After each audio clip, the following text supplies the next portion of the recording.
Good afternoon from the YPU Davos app. It's a great honor and privilege for us today to host in our hub the President of Afghanistan. And I just want to recognize a mutual friend of ours, Excellency Roland Kobière, who is the EU envoy to Afghanistan. And Roland has been a friend, and he talked to me about Afghanistan, of course, and his mission, and YPO. And he says, you are young presidents. You need to create that connectivity with Afghanistan. YPO is in 130 countries. We got over 65 countries to go. And we believe in YPO that everything is possible. And we also believe that no country should be left behind. If you look at the last years, we opened in Myanmar, we opened in Angola, we opened in Congo, we're starting in Ethiopia, we're starting in Madagascar.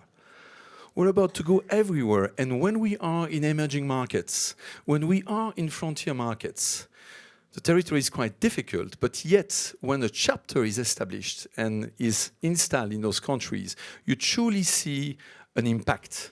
Because for our members, we work with trust, and the fact to have a presence locally allows business to come. And prosperity, of course, is also a driver of peace, and we believe that business is a force for good. So I can see some of YPOs in the room, and you're saying, well, Pascal, isn't that a little bit too far, Afghanistan, in the news and so on? Well, let's disrupt ourselves. Let's get away from what we hear. And let's go and see, because I am, and we are in YPO convinced that we can make a difference, bring those bridges, bring those connectivity. And the beauty of YPO is that in the last 2 days, just before we were preparing our session, I also was able to connect with 3 of our peers in the YPO community that are actually on the ground doing great things in Afghanistan. So I will start by having a little introduction and a few questions with the President, but the second part, before I give it to the audience, the third part of Q&A, is I want 3 of our peers to really share their experience of working on the ground, working in Afghanistan with their people, and showing that actually loads of things are possible. 35 million people with a growth of 2.9%, thinking about probably 3.3% in 2020. 24% of unemployment, which unfortunately drives people sometimes to migration or also sometimes making the wrong choice, and still 54% of the population beyond the poverty level. But it remains an amazing regional hub for the new Silk Road. It's a passage that is absolutely unique. It's got a complexity of 6 different countries as its border, but it's an amazing country full of opportunities, sometimes complex. President, great steps under your second mandate already starting now, under your leadership are being taken. Things are changing. You can see poppy fields disappearing and being replaced by pomegranate, being also replaced by saffron and apricots and various new fruits and spices. The country is changing. Can you share with us how do you plan to rebuild the block for the new economy of Afghanistan? Well, thank you. It's a pleasure to be with you. Thank you for inviting me. Let me thank the YPO community, and let me thank Ambassador Kobière for putting us together. Human beings will always surpass computer connectivity. So a big thanks for that. The building blocks of the economy, first thing, until 1946, the term private sector didn't exist. And the public sector was first used in 1947. We need to get back to building a market, not focusing on the private sector. By focusing on the private sector, I think we are missing the fundamental point that building a market is as much a discipline and a partnership as building a state or working with civil society. The building blocks, first is our location. For 200 years, our location was a disadvantage. We're the shortest route connecting Central Asia and South Asia. We're the energy corridor now for gas, natural gas, for power, for electricity, for fiber optics, and of course for transit and trade. This requires to look at geography in a very different perspective because you need to experience the geography from ground. When you fly by air, the historic function of Afghanistan is lost sight of. This has been the gate to India in a roundabout.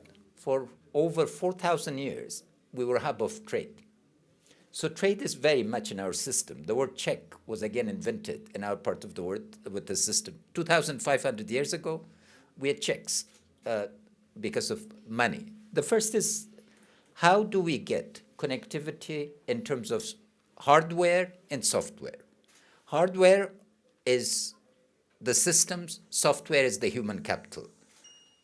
The key challenge in terms of connecting Central Asia to South Asia is now software, it's not hardware. Because you have to flow, and flow means overcoming corruption, overcoming inertia. This is one significant agenda. The second is the inheritance of geology. First, wind. We have the potential for 80,000 megawatts of wind with the velocity of northern sea. 160 days of continuous wind, up to 200 days. 220,000 megawatts of solar. All of this has been mapped. About 25,000 megawatts of hydro, but hydro will no longer compete with solar. Till we finish in 5, we embark on new hydro, solar beats it now. So the renewable revolution is critical to us. Equally, fiber optics. We will be able to cut time between Europe and Central Asia and China by 1 minute. And that is trillions, billions of dollars that could come from that as a hub of connectivity in this regard. The third aspect is our geology. 650 million years ago, Afghanistan didn't exist. It was two different continents. The collision of continents brought the Hindu Kush Mountains, one of the richest geological veins in the world. And with it, then we were a separate island from India. Then we got connected. So this means one of the largest unexplored iron mines in the world, one of the largest set of copper deposits. We have 90 streams of copper just in 2 provinces of Afghanistan. In terms of new technology, we are described as the Saudi Arabia of lithium. 14 out of the 17 rare earth material exists in Afghanistan. Then, in terms of environment, we provide fresh water to every one of our neighbors. So we're the hub of connectivity for water. Our goal is to harness at least 20 billion cubic meters of water. We're in the process of harnessing 8 billion right now. And in the next 5 years, we will move towards another 12 billion. On agriculture, the fundamental issue is value chains. The old system was to begin with production and think that once you produce, it's marketed. We want to begin the opposite, and that's where you come. I'll tell you one story, and then I'll stop so you can elaborate, but technology and others. 3 years ago, we didn't know we were one of the largest producers of pine nuts in the world. It was being smuggled out, and the precious trees were being cut. Now it's a $2 billion export industry only to China. Because we harnessed it, and we did it in 6 months. Once we focused on it, we developed the sets of connectivity. The basic infrastructure, meaning a set of corridors linking us to Europe through Turkmenistan, Azerbaijan, Georgia, now linked to Turkey, have been opened. So from Uzbekistan, which has been a great opening, to China. It used to take 3 months, it now takes 1 week to be able to establish. By air to India, India is one of our greatest trading partners, Chabahar, to Iran and the Gulf. So that layer is laid out. The natural capital is useless if you don't have the human capital. So the human capital, what is specific about it? We've traded for at least 3,000 years. 5,000 years ago, our lapis lazuli went to Egypt. into India, but the issue is not trade. The issue is capital formation. We have to shift from trade to the type of entrepreneurship that creates value, and value in a shared sense, because it's a stakeholder society. So here are the opportunities. Each aspect of a value chain is a potential for connectivity, because those broader things. And in terms of security, one, it's differential. Two, for this business, you really don't need to be in Afghanistan to be helped. Our urban agenda is expanding massively. The critical issue for us is to have design capacity. In order to deal in a country like Afghanistan, you have to move away from a planning mode that is now inbuilt to the private and public sector both. They think that you know the problem, to a design way of thinking, where the problem is defined and you fashion a solution. So tailoring to context, stitching the available resources and capabilities to get change, I think, is really possible.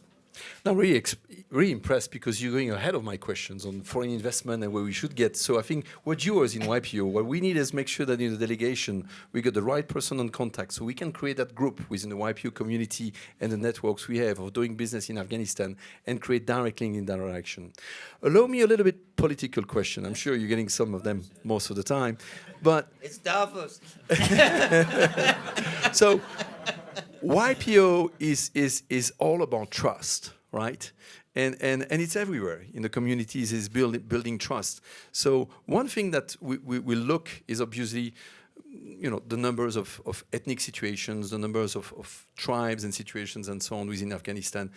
Do you believe that you are going to be able to build the trust with the different parties in the coming months, so that the environment comes back and there is somehow a level of safety to the business? I'll change one of your words, from party to stakeholders. Okay. We don't have political parties, we have patronage groups. Mm-hmm. Building trust with patronage groups is one thing, it's with citizen stakeholders. With citizen stakeholders, it's an entirely different game. My trust is generational, first. I've empowered the youth. I'm a bridge over which the younger generation is going to walk through. The head of the delivery unit is sitting here. He's still not 35, so he cannot become a cabinet minister. That's the only obstacle to having more people in the cabinet, that because 35 is the legal age, and I can't ask him to lie. Normally, you know, you do it the other way. Second is women. The women of Afghanistan are empowered. You know, I'm delighted that our ambassadors to the United States and to the United Nations are both Afghan women. This is a generational shift. It's a gender shift. 70% of the population is under 25. So what do you want me to do? Yes, I have a trust issue with my generation. They won't trust me because I don't engage in patronage. If you're asking me to build the trust with my generation, that I think is going to be tough. But if you want me to build trust with the majority of the population, there's no problem. Second, we are a nation. Describing us as a congery of tribes and others doesn't do justice to us. And I'll just give you a very simple example. Our various neighbors have had separatist movements. Afghanistan has never had a separatist movement in its history. The state collapsed in 1990s. It was really regional sets of strongmen, but not once was a slogan of separatism raised. Our fighting has been over the center, not over moving away from the center. Every claimant to power wanted to rule Kabul because it's the symbolic seat of authority. Now we are not fighting over Kabul through guns. I mean, one part of it, of course, but we're fighting through ballots. And ballots is a mechanism. My last observation, legitimacy is a process. Trust building is a process, it's not an event. There was an Asia Foundation survey some months back. 65% of the population thinks we are going the right direction. And the second thing, which has emerged, which is really shocking, positively, the economy is more important people than peace. livelihood matters. I held a week of citizen engagement with the citizens of Kabul. We have 22 urban districts in the city. I saw all of them in a very organized process, and it's stunning as to how they prioritize. Environment, for instance, is emerged now as one of the top priorities of people of Kabul, not surprising given shifts. Thank you. Very conscious of your time because you explained me that somehow that's one of the few things that you don't control today in Davos. And we're doing fine. I just want to... he's the one controlling the time. We're still okay. And he looks at you and he looks at me. Okay, no, I'm looking at him as well. I want to make... You know, as I said in the beginning, what I want to make sure is that, you know, we get also YPOers and peers and resources, because we have two YPOers and a resource that has been supporting to also have their voice and show that it's possible, because they're doing outstanding things on the ground. So I'll start with one of our Global Impact Award winner, and I invite you to stay later to listen about the finalists and the nominees and doing activities on the ground with Womanity.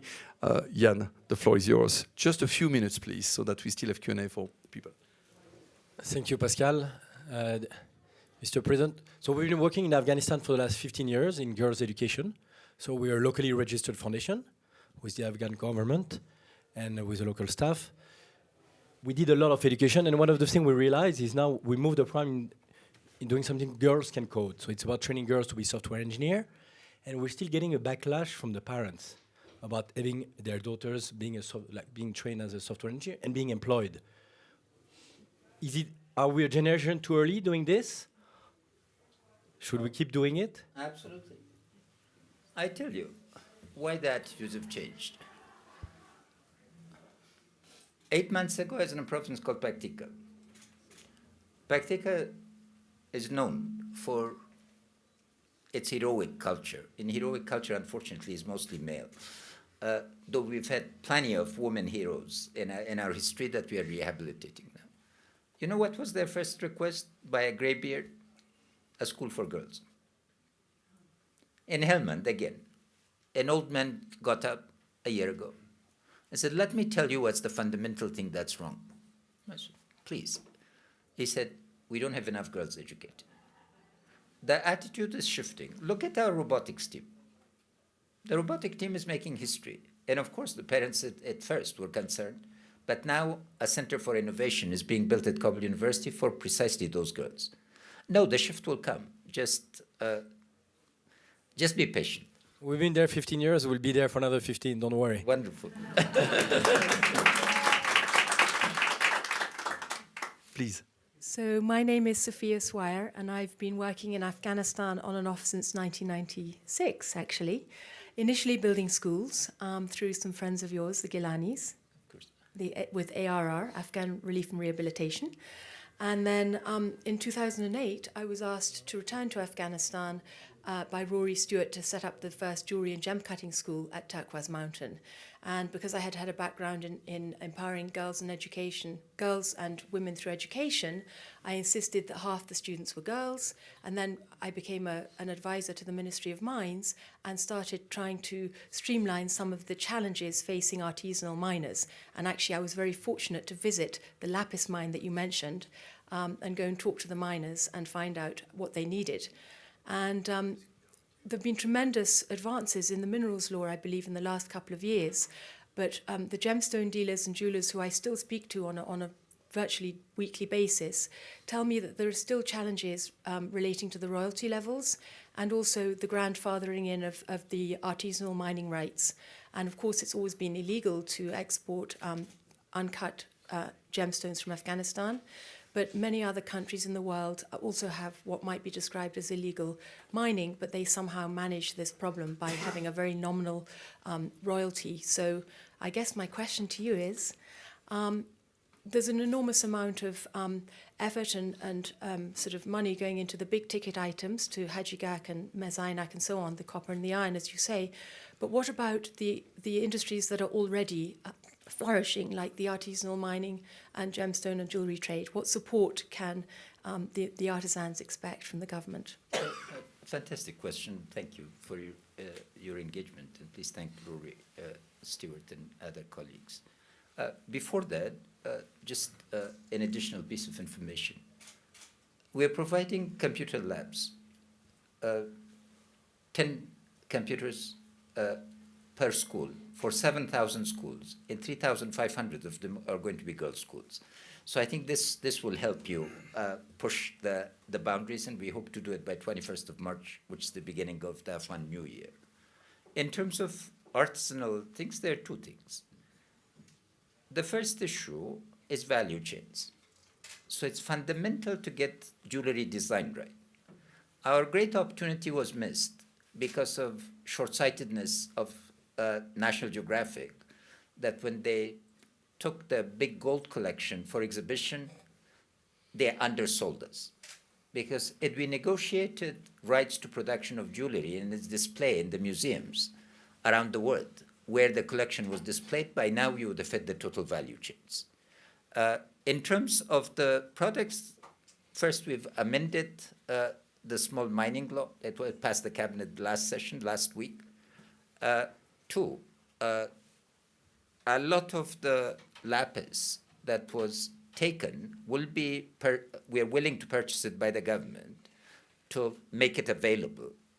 But the key is that illegal mining at that scale is funding, one, violence, second, drug dealers, and three, irresponsible armed groups. So the consequence of this, like blood diamonds, need to be explored. It's not, if we can work the right chain, the key to capturing illegal trade is like what we did with pine nuts. Bring it to the legal channel, make it available. On that, I'm very flexible, but those entrepreneurs have to help us with processing. Jewelry can provide safe employment, a safe environment to tens of thousands of women because it's socially conscious. But if it's done through smuggling, it's not going to do it. We have good news in the province of Kunar. We are expecting a $600 million investment in the jewelry chain because people in Peshawar that were handling the smuggling have now been convinced that they will relocate. So a hub of Badakhshan, Nuristan, Kunar, Ningrar, Laghman, Kapisa, Panjshir is going to be created around this, and we look very much forward to working with you, Dr. Kaimi, our Minister of Finance, and my other colleagues can talk to you in more detail. I'm wearing Afghan-made jewelry at the moment, Excellent. Thank you. made by Afghan women. Andrew. Thank you. My company's been operating in Afghanistan for the last 18 years. We employ more than 3,500 Afghans, and we're across all 34 provinces. I think a lot of people misunderstand Afghanistan. I always say half of my heart is Scottish and half of my heart is Afghan. I lived in Kabul, With in the the kilt city. or without the kilt? Without the kilt. Without the kilt. So yeah, I think a lot of people misunderstand Afghanistan. People often ask, what is Afghanistan's most precious resource? And most people think lapis, they might think all kinds of minerals. But if you ask me, it's the people. Absolutely. The people are hardworking, they're proud, and they're genuine. So having traveled to all 32 provinces, you don't understand Afghanistan until you go to the region. I think we've heard it a few times today. Kabul is not Afghanistan, and Afghanistan isn't Kabul. And it's clear to see, I think you mentioned, 70% of the population is under 25. If you think about that, how many jobs are required? Your everyday Afghan, when you go to the provinces, what do they want? They want a job and they want a future for their children. And I think the YPOs, commercial industry, need to look at that. I think it's our responsibility to create jobs, to empower the youth, as you've done, Your Excellency, and rebuild the country. And how do you encourage commercial companies like mine, which is AMS, come to Afghanistan, deploy to the provinces, whether it be in the tech centre, whether it be call centres, agriculture? How do you encourage us to go, not just Kabul, but into the provinces? Well, thank you. Well, thank you first for your comments. Scots understand us because you're clannish, in the good sense of the term. And so you understand what solidarity and trust works with. Trust has got boundaries too. And you need to negotiate boundaries, and hence brokers, cultural brokers in that regard. I've been to provinces 89 times since I've been president. And during the previous 3 years, when I was handling the security transition, I went over 100 times. The key misreading of Afghanistan is to freeze it. It's a society in movement, and most of our friends, Afghans included, the worst are Afghans. Any of us who've left Afghanistan at a particular period of time thinks Afghanistan is frozen and we've changed, while Afghanistan is dynamic and they're frozen. And you take Herat. In Herat, you can move around continuously. You take Ningrar. Ningrar now, 21 out of the 22 districts are secure. In Paktia, some of the most secure districts of the country are in the Paktia province, but the perception is that it's insecure. So that's the first issue. Second, we're dividing Afghanistan into 8 economic regions, because all the previous development has been Kabul-centered. If you want to go from Herat to Mazar, 2 provinces away, you have to go through Kabul. The ring road is not completed. If you want to go from Jalalabad to Paktia or Khost or Logar, which are adjacent, you again have to go through Kabul. So we are shifting the dynamic to be able to. The third issue is we want to connect the rate of growth and the other indices to collection of provinces, sub-regions, and the provincial basis. This shifts. God, in his eternal wisdom, has been enormously beneficial to Afghanistan. Unlike Iraq, our natural resources are distributed incredibly equitably. 5 rivers gives you 5 eco-regions. Natural resources, again, north, south, east, west, center. And the beauty of it, additional beauty, is 10 provinces that are the poorest or the richest in terms of mineral resources and water resources. So this potential is what gives us an opportunity to think differently. 20 of our provinces are connected to neighboring countries. That gives you trade and transit possibilities. In terms of welcoming, of course, with Minister of Finance and Mr. Hutaki and my other colleagues will be delighted to have a detailed discussion. Again, we exceeded $1 billion in trade this year, but all of it is what we were exporting 100 years ago. Processing and agricultural value chain is the key. We've done detailed calculations. A $3.5 billion investment would bring a $10 billion a year return in about 3 years. So we have to think resources up, but from the other point is Afghanistan should not be seen as a national market, but as a launching pad for regional. China, we have 98% tariff exemption. India, we have 100%. So if you think it in terms of those areas, then profitability becomes very different. But the key is to engage, and the engagement in detail we are willing to do. Thank you very much. These are perfect example within our YPO community that everything is possible. And that's what we truly believe in YPO, creating those connectivity, creating those bridges. And we're going to make sure to keep that. And I got also good news. I was talking to Andrew, and Andrew told me that he was going to continue the efforts to start YPO in Kabul. So this is really great. Let's keep those connections. Mr. President, thank you so much for your precious time visiting the YPO Davos Hub today. We're very blessed. I do apologize. He's been watching me. We're out of time. I can't pass the mic. I'm very sorry. I would have loved to keep you longer. The president of Uzbekistan describes the protocol as the biggest terrorist. I was quoting my colleague. I didn't say it. Thank you so much. We're going to have a quick picture with the three persons Thank you. here. Yes? Thank you. Thank you. Thank you. Thank you so much. Thank you.